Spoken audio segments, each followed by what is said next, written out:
The museum people were as good as their word. Thomas went at once into the workshop where his buffer beam was soon straightened out.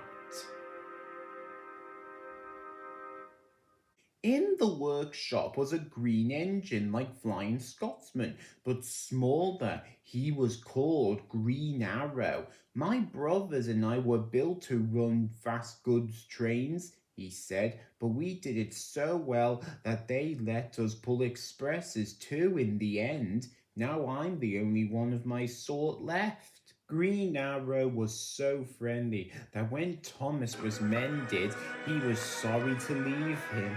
But back at the Great Railway Show, he was thrilled to see instead one of Stepney's brothers, Box Hill, an engine he remembered from the old days. Thomas was moved to a special position. "There's no doubt about it," said his driver. "You're a star attraction." "Isn't it being a credit to the Fat Controller?" asked Thomas. He was anxious to make up for the parking ticket. One morning, Thomas's driver arrived in great excitement. "Were to give rides on the demonstration line," he said. Thomas was delighted. All the demonstration lines were different sizes. There was one used by a very wide engine called Iron Duke. "This is broad gauge," he explained. "The Great Western Railway used it until about 100 years ago." Thomas wondered if Duck knew about broad gauge. It would be nice to tell him something about the Great Western, he thought. The engines had to take great care because of the many visitors. Thomas was anxious. Some people were not as careful as they should have been. He had never seen such crowds. "We must watch out," he told his driver. "What would happen if a child got onto the line?"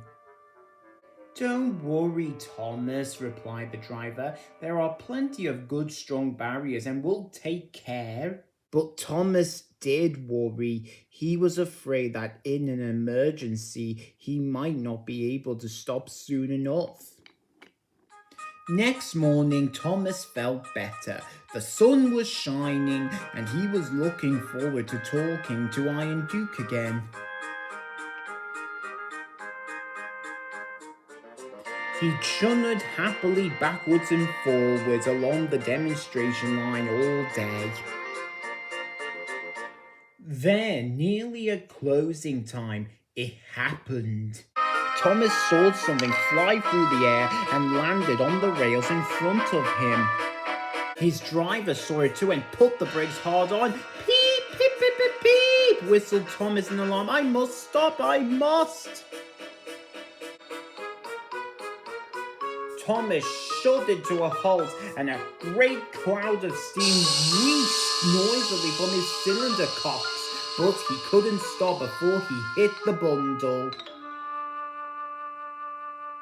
Sandwiches and crisps flew in all directions, while pop from a broken bottle fizzed over Thomas's wheels. In the crowd, a child, frightened by the steam, cried out loudly. "I want to go home, Mummy, now!" screamed the child.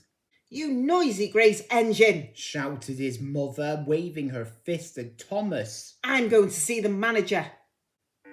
"Oh dear," thought Thomas, "that's not the way to be a credit to the Fat Controller." "You did very well," comforted his driver. "Thank goodness it was only a lunch pack and not a child on the line."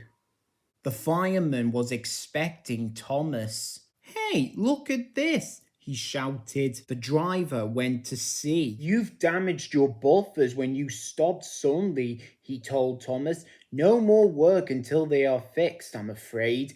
Never mind. If the people there today have learned that engines can't stop at once, that's a good thing." Thomas hoped they had.